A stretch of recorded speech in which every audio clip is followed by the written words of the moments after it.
5 राज्यापैकी 3 राज्य भारतीय जनता पक्ष NDA यांनी जिंकलेली आहेत आणि त्याबद्दल मी देशाचे लोकप्रिय यशस्वी प्रधानमंत्री नरेंद्र मोदीजींचं अभिनंदन करतो।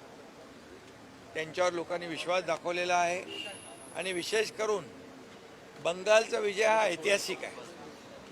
म्हणजे बंगालमध्ये भारतीय जनता पक्षाला पहिल्यांदा एवढं मोठं घवघवीत यश मिळालेलं आहे आणि तिथली खऱ्या अर्थाने गुंडागर्दी, तिथली दहशत, तिथलं भय संपलं आणि म्हणजे ममता दीदींचं भय संपलं आणि मोदीजींचा विश्वास जिंकला।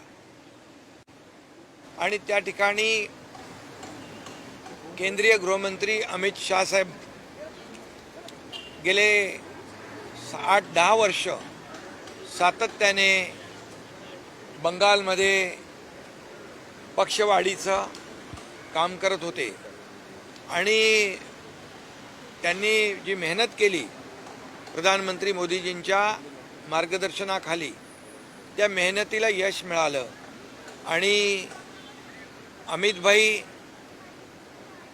खरे चाणक्य आहेत हे पुन्हा एकदा या बंगालच्या विजयातून सिद्ध झालंय। खरं म्हणजे श्यामाप्रसाद मुखर्जी यांचं हे जन्मगाव आहे आणि राष्ट्रीय स्वयंसेवक संघाचं हे शताब्दी वर्ष आहे आणि या वर्षामध्येच श्यामाप्रसाद मुखर्जी यांना देखील हे बंगाल जिंकून एक प्रकारची श्रद्धांजली या ठिकाणी अर्पण केलेली आहे। आणि म्हणून हा जो काही विजय आहे बंगालचा, या बंगालमध्ये ममता दीदींनी नेहमी केंद्र सरकारबरोबर अगदी विरोधाची भूमिका घेतली, टोकाची भूमिका घेतली। केंद्र सरकारकडून कधी त्यांनी राज्यासाठी विकास निधी घेण्याचं टाळलं आणि एक अहंकार त्या ठिकाणी त्यांचा पाहायला मिळाला। त्यामुळे राज्याचा विकास देखील झाला नाही, खुंटला। केंद्र सरकारची मदत घेतली असती तर राज्य विकासापासून वंचित राहिलं नसतं।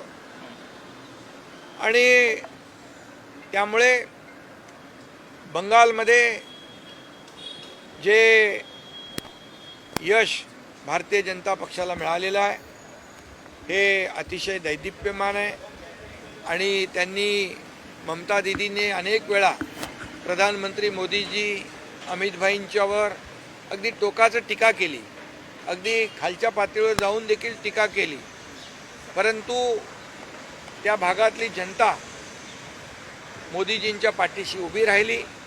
त्यांनी विकासाला महत्त्व दिलं, आरोपाला नाकारलं आणि म्हणून जे जे आरोप ममता दीदींनी मोदीजींवर केलेत त्या आरोपाला ते विकासाच्या माध्यमातून उत्तर देतील आणि बंगालचा विकास करतील।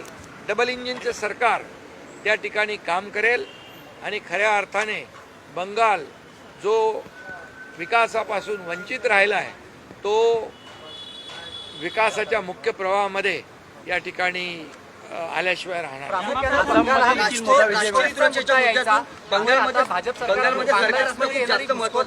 बिलकुल, कारण काय त्या ठिकाणी खूप मोठ्या प्रमाणावर बोगस वोटिंग होत होतं, बूथ कॅप्चरिंग होत होतं। त्यामध्ये म्हणून ते SIRच्या माध्यमातून बांगलादेशी जी आहेत ती नावं त्या ठिकाणी होती आणि अशा प्रकारचं अतिशय लोकशाहीला घातक अशा प्रकारची कार्यपद्धती तिथं होती। आणि आपण पाहिलं की एक प्रकारची मिलिटन्सी, आतंकवादी भूमिका त्या ठिकाणी आपण पाहिली। कितीतरी वेळा त्या ठिकाणी ज्या ज्या काही घटना घडलेल्या आहेत त्या घटना अतिशय घातक होत्या आणि म्हणून कायद्याचं राज्य, लोकशाहीमध्ये लोकांचं राज्य आणण्याचं काम प्रधानमंत्री मोदीजींनी केलेलं आहे। यासाठी मी त्यांचं अभिनंदन करतो, त्यांना धन्यवाद देतो। आसाममध्ये देखील भाजपने मोठा विजय मिळवला आहे। आसाममध्ये देखील मोदीजींच्या नेतृत्वाखाली, अमित भाईंच्या स्ट्रॅटेजी खाली तिथले हेमंत बिस्वा शर्मा जे मुख्यमंत्री, त्यांनी केलेला जो काही विकास आहे, ज्या काही योजना लोकांसाठी त्यांनी केल्या, त्याचं फळ आणि त्याचं पोचपावती आसाममध्ये देखील पाहायला मिळाली. आणि म्हणून खऱ्या अर्थाने असम का विजय आसान है असं म्हणायचे ते. और ते खऱ्या अर्थाने या निवडणुकीमध्ये पाहायला मिळालं आणि तिकडे देखील क्लिअर कट मेजॉरिटी मिळालेली आहे. पाँडिचेरीमध्ये देखील जिंकलेले आहेत आणि त्याचबरोबर आपल्या उपमुख्यमंत्री सुनेत्राताई पवार यांना देखील 2 लाखापेक्षा जास्तीचं मताधिक्य मिळालेलं आहे. त्यांचं देखील मी अभिनंदन करतो. खऱ्या अर्थाने त्या ठिकाणी केलेलं अजितदादांनी काम बारामतीमध्ये, या कामाची पोचपावती लोकांनी दिली आणि हीच खरी श्रद्धांजली अजितदादांना ठरेल. रोहिंग्यांचा मुद्दा हा प्रामुख्यानं पश्चिम बंगालमधनं यायचा. आता रोहिंग्यांना आळा बसेल का? भाजप बिलकुल रोहिंग्यांना आळा बसेल. त्यामध्ये घुसखोरांना, बांगलादेशींना आळा बसेल आणि खऱ्या अर्थाने तिथे विकासाचं राजकारण येईल.